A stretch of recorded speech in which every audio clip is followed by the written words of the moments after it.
નમસ્કાર મિત્રો, આપ સૌનું સ્વાગત છે ફરી એકવાર અમારા YouTube channel MS power GK પર। આજે અમે લઈને આવ્યા છે ભારતનું બંધારણ ટેસ્ટ 2, જેમાં ભારતના બંધારણ સંબંધિત ખૂબ જ મહત્ત્વના MCQ પ્રશ્નો અને જવાબો આપવામાં આવ્યા છે। આ પ્રશ્નો ખાસ કરીને પોલીસ ભરતી 2026, તલાટી, GPSC, PSI, ASI, બિન સચિવાલય ક્લાર્ક તેમજ અન્ય તમામ સ્પર્ધાત્મક પરીક્ષાઓ માટે ખૂબ જ ઉપયોગી છે।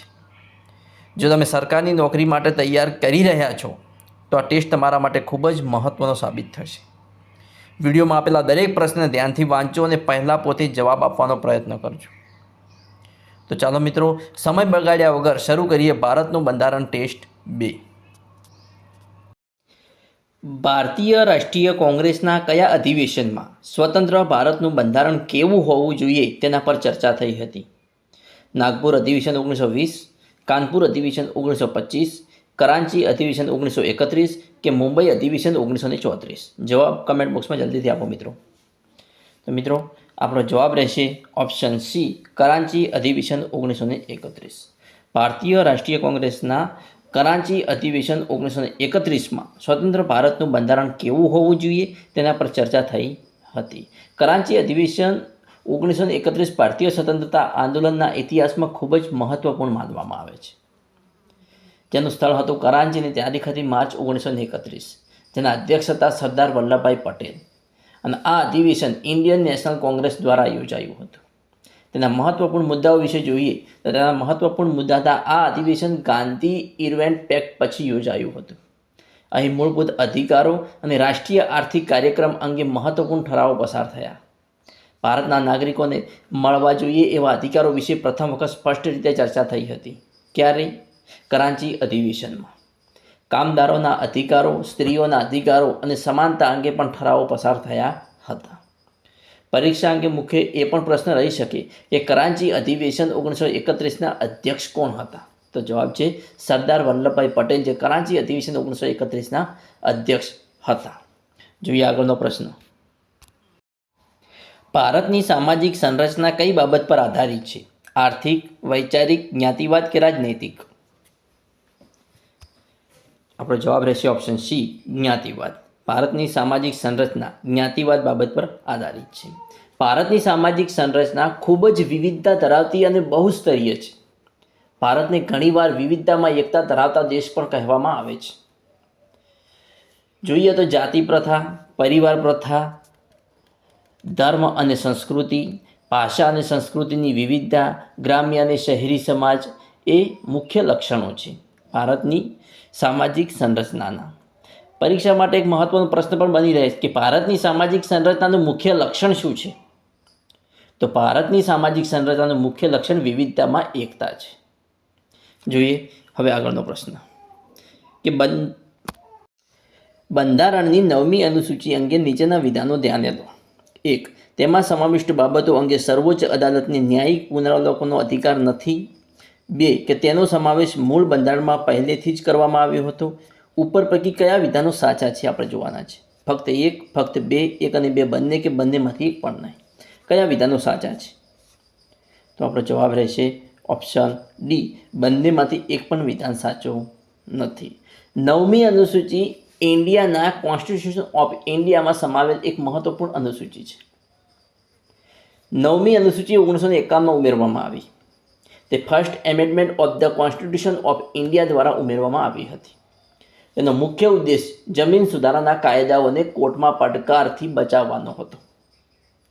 9મી અનુસૂચિમાં સમાવેલ કાયદાઓને સામાન્ય રીતે ન્યાયિક સમીક્ષાની સુરક્ષા આપવા આવી હતી, જેથી જમીન સુધારાના કાયદા સરળતાથી અમલમાં આવી શકે।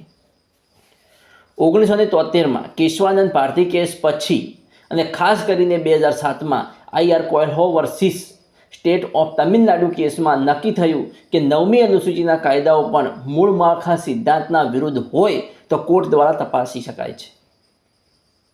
એને અનુલક્ષીને આપણે જોઈએ તો પરીક્ષામાં એ પણ પ્રશ્ન પૂછાઈ શકે કે 9મી અનુસૂચિ કયા સુધારા દ્વારા બંધારણમાં ઉમેરવામાં આવી? તો 9મી અનુસૂચિ એ ભારતના પ્રથમ બંધારણીય સુધારા દ્વારા 1951માં ઉમેરવામાં આવી। જોઈએ આગળનો પ્રશ્ન। ભારતના મુખ્ય ન્યાયમૂર્તિનો હોદ્દો ખાલી હોય ત્યારે કામચલાઉ મુખ્ય ન્યાયમૂર્તિની નિમણૂક વિશેની જોગવાઈ ભારતના સંવિધાનના ખાલી જગ્યા અનુચ્છેદમાં દર્શાવેલ છે. અનુચ્છેદ 141, અનુચ્છેદ 127, અનુચ્છેદ 124 કે અનુચ્છેદ 126? તો આપણો જવાબ રહેશે ઓપ્શન ડી, અનુચ્છેદ 126. જ્યારે ભારતના મુખ્ય ન્યાયાધીશ કોઈ કારણસર પોતાનું કાર્ય કરી શકતા ન હોય ત્યારે ભારતના રાષ્ટ્રપતિ કોઈ અન્ય સુપ્રીમ કોર્ટના ન્યાયાધીશને કાર્યકારી મુખ્ય ન્યાયાધીશ તરીકે નિયુક્ત કરે છે. જો ચીફ જસ્ટિસ ઓફ ઇન્ડિયા હાજર ન હોય, સરળ ભાષામાં બોલીએ તો કે જો ચીફ જસ્ટિસ ઓફ ઇન્ડિયા હાજર ન હોય તો રાષ્ટ્રપતિ બીજા સુપ્રીમ કોર્ટના ન્યાયાધીશને થોડા સમય માટે એક્ટિંગ ચીફ જસ્ટિસ બનાવે છે. પરીક્ષા માટે મહત્વનો એ પણ પ્રશ્ન બની શકે કે ભારતીય બંધારણનો અનુચ્છેદ 126 શેના વિશે છે? તો આપણો જવાબ એ પણ હોઈ શકે કે કાર્યકારી મુખ્ય ન્યાયાધીશની નિયુક્તિ વિશે. જોઈએ આગળનો પ્રશ્ન. અનુસૂચિત જનજાતિના રક્ષણ માટે બંધારણનું કયું શિડ્યુલ સમર્પિત છે? શિડ્યુલ 1 અને 2, શિડ્યુલ 2 અને 3, શિડ્યુલ 3 અને 4 કે શિડ્યુલ 5 અને 6? તો મિત્રો આપણો જવાબ રહેશે ઓપ્શન ડી, શિડ્યુલ 5 અને 6. અનુસૂચિત જનજાતિના રક્ષણ માટે બંધારણનું શિડ્યુલ 5 અને 6 સમર્પિત છે. 5 અને 6 બંને શિડ્યુલ વિશે જાણીએ તો કે 5મી અનુસૂચિ આદિવાસી વિસ્તારોના શાસન અને સંરક્ષણ વિશે છે. આ અનુસૂચિ આદિવાસી વિસ્તારોના વહીવટ માટે છે. રાજ્યના રાજ્યપાલને ખાસ અધિકારો આપવામાં આવ્યા છે. ટ્રીબ્સ એડવાઇઝરી કાઉન્સિલ એટલે કે TAC બનાવવાની જોગવાઈ છે 5મી અનુસૂચિ મુજબ. આ મુખ્યત્વે મધ્ય ભારત અને પશ્ચિમ ભારતના આદિવાસી વિસ્તારોમાં લાગુ પડે છે. આદિવાસી લોકોના અધિકારો અને સંસ્કૃતિનું રક્ષણ કરવું એ 5મી અનુસૂચિમાં દર્શાવવામાં આવ્યું છે. 6ઠ્ઠી અનુસૂચિની વાત કરીએ તો કે ઉત્તર પૂર્વ ભારતના આદિવાસી વિસ્તારોના સ્વશાસન માટે છે. જેમાં લાગુ પડતા રાજ્યો વિશે વાત કરીએ તો અસમ, મેઘાલય, ત્રિપુરા અને મિઝોરમ રાજ્યોને લાગુ પડે છે. અહીં ઓટોનમસ ડિસ્ટ્રિક્ટ કાઉન્સિલ બનાવવામાં આવે છે અને આ કાઉન્સિલને કાયદા બનાવવાના અને વહીવટી અધિકારો મળે છે. આદિવાસી લોકોની પરંપરા અને સંસ્કૃતિનું રક્ષણ થાય છે અનુસૂચિ 6 મુજબ. પરીક્ષામાં આ બે પ્રશ્નો પણ પૂછાઈ શકે કે ભારતીય બંધારણની 5મી અનુસૂચિ શેના વિશે છે? તો આદિવાસી વિસ્તારોના વહીવટ વિશે છે. બીજો પ્રશ્ન એ પણ પૂછાઈ શકે કે 6ઠ્ઠી અનુસૂચિ મુખ્યત્વે કયા વિસ્તારમાં લાગુ પડે છે? તો ઉત્તર પૂર્વ ભારતના આદિવાસી વિસ્તારોમાં 6ઠ્ઠી અનુસૂચિ લાગુ પડે છે. જોઈએ સ્વતંત્ર રાજ્ય તરીકે ગુજરાત કઈ સાલમાં અસ્તિત્વમાં આવ્યું? 1960, 1961, 1956 કે 1949માં? કઈ સાલમાં અસ્તિત્વમાં આવ્યું ગુજરાત? તો મિત્રો આપણો જવાબ રહેશે ઓપ્શન એ, 1960. 1 મે 1960ના રોજ ગુજરાત રાજ્યની સ્થાપના થઈ. તે પહેલાં ગુજરાત બોમ્બે સ્ટેટનો ભાગ હતો. ભાષાના આધારે રાજ્ય પુનર્ગઠન થતાં ગુજરાત અને મહારાષ્ટ્ર અલગ કરવામાં આવ્યા. આ માટે થયેલા આંદોલનને મહાગુજરાત મૂવમેન્ટ એટલે કે મહાગુજરાત આંદોલન કહેવામાં આવે છે. દર વર્ષે 1 મેના દિવસે ગુજરાત સ્થાપના દિવસ ઉજવવામાં આવે છે. પરીક્ષા માટે મહત્વનો પ્રશ્ન થઈ શકે કે ગુજરાત રાજ્યની સ્થાપના ક્યારે થઈ? તો ગુજરાત રાજ્યની સ્થાપના 1 મે 1960ના રોજ થઈ હતી. જોઈએ આગળનો પ્રશ્ન. ભારતમાં સૌથી મોટો લઘુમતી સમુદાય કયો છે? મુસ્લિમ, શીખ, જૈન કે બૌદ્ધ? કયો સમુદાય સૌથી મોટો સમુદાય છે? તો આપણો જવાબ રહેશે ઓપ્શન એ, મુસ્લિમ સમુદાય. ભારતમાં સૌથી મોટો લઘુમતી સમુદાય એટલે મુસ્લિમ સમુદાય. ઇન્ડિયામાં એટલે કે ભારતમાં હિન્દુ ધર્મની બહુમતી છે અને ત્યારબાદ ઇસ્લામ અનુસરતા લોકો સૌથી મોટો લઘુમતી સમુદાય છે. ભારતમાં મુસ્લિમ વસ્તી લગભગ 14% જેટલી છે. લઘુમતી સમુદાય જોઈએ તો સૌથી મોટો લઘુમતી સમુદાય મુસ્લિમ લઘુમતી સમુદાય છે, જ્યારે ખ્રિસ્તી, પછી શીખ, એના પછી બુદ્ધ અને પછી જૈન, પછી પારસી સમાવેશ થાય છે. પરીક્ષાલક્ષી મહત્વપૂર્ણ પ્રશ્ન છે કે ભારતમાં સૌથી મોટો લઘુમતી સમુદાય કયો છે? તો ભારતમાં સૌથી મોટો લઘુમતી સમુદાય મુસ્લિમ સમુદાય છે. જોઈએ આગળનો પ્રશ્ન. રાષ્ટ્રીય માનવ અધિકાર આયોગના અધ્યક્ષ અથવા અન્ય સદસ્ય પોતાનું રાજીનામું કોને આપી શકે? પ્રધાનમંત્રીને, રાષ્ટ્રપતિને, ઉચ્ચ ન્યાયાલયના મુખ્ય ન્યાયમૂર્તિને કે ઉપરાષ્ટ્રપતિને? કોને આપી શકે? તો મિત્રો આપણો જવાબ રહેશે ઓપ્શન બી, રાષ્ટ્રપતિને. રાષ્ટ્રીય માનવ અધિકાર આયોગના અધ્યક્ષ અથવા સદસ્ય પોતાનું રાજીનામું રાષ્ટ્રપતિને આપી શકે છે. રાષ્ટ્રીય માનવ અધિકાર આયોગના અધ્યક્ષ વિશે જાણીએ તો કે હાલમાં રાષ્ટ્રીય માનવ અધિકાર આયોગના અધ્યક્ષ છે જસ્ટિસ વી રામાસુબ્રમણ્યમ.